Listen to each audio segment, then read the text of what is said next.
Hello friends, Namaskar. Myself Dr. Babusam. तो friends आज आम जानिबा डायरिया प्लस वोमिटिंग। तो फ्रेंड्स ताले आसंत जानिबा यार ट्रीटमेंट, सिम्पटम, कॉज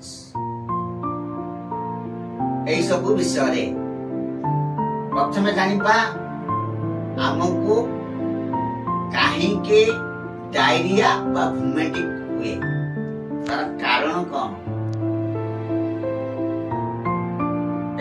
ए विषय जानिबा। फ्रेंड्स आपण जानिछन्ती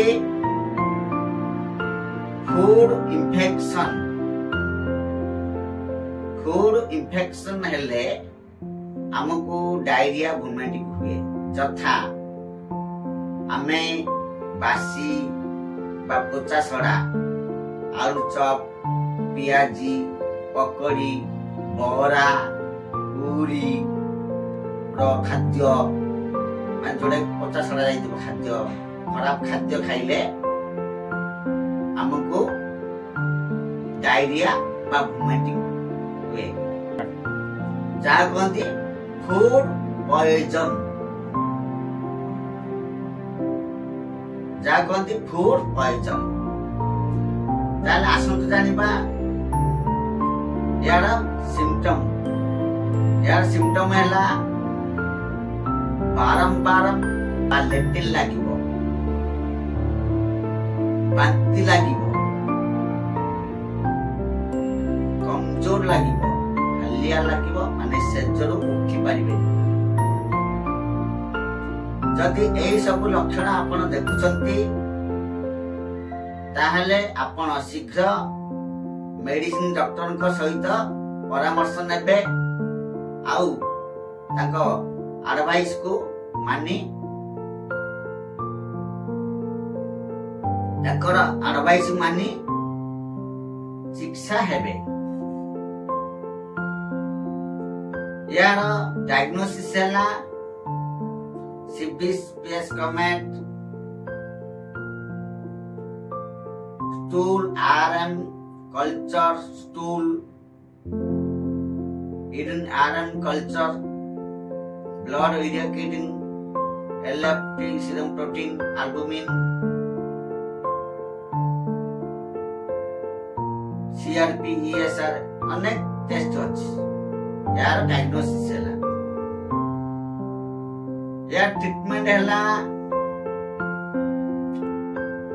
ओफ्लोक्सासिन टैबलेट, ओफ्लोक्सासिन ओरिंडाजोल और लोपेरामाइड TDS दिन को 3 थर लखाएगा खाई साला पर। ओफ्लोक्सासिन ओरिंडाजोल दिन को 3 थर खराब गोटे राति खाई साला पर। नॉरफ्लोक्सासिन 400 mg ये भी दिन को 3 थर खाई साला पर। लैक्टोबैसिलस पाउडर, लैक्टोबैसिलस प्रीप्रोबायोटिक टैबलेट और सफिशिएंट ORS पीबे।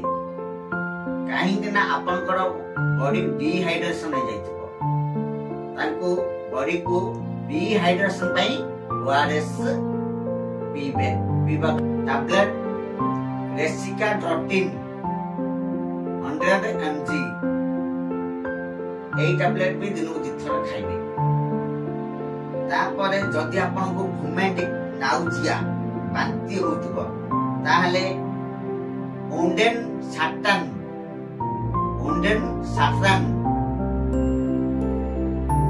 4 mg अछि, 8 mg अछि।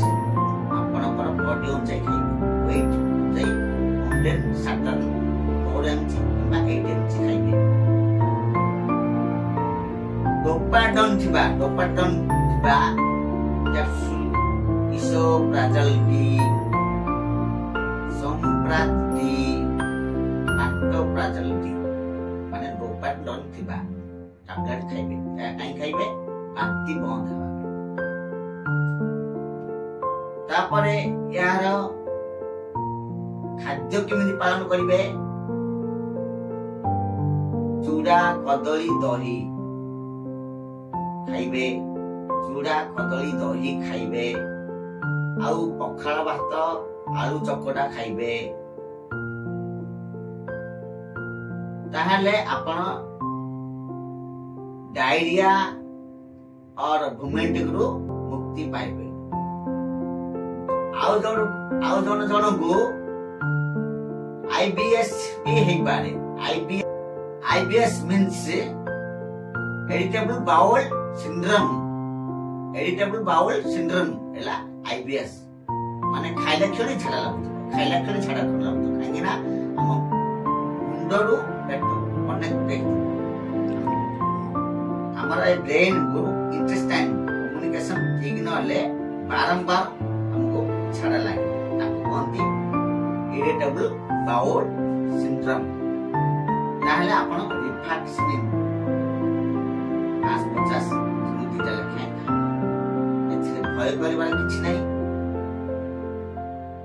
शीघ्र ठीक होई किंतु डॉक्टर को परामर्श नै ठीक है आउ गोटे कथा मन रखंतु बाहर पानी भी पीबेनी गाधेबे नलकूप पानी गाधेबे किबा टेका पानी गाधेबे नदी नाल पोखरी गाधेबे नै ताले आपण डायरिया रु मुक्ति पाइबे नमस्कार जय जगन्नाथ।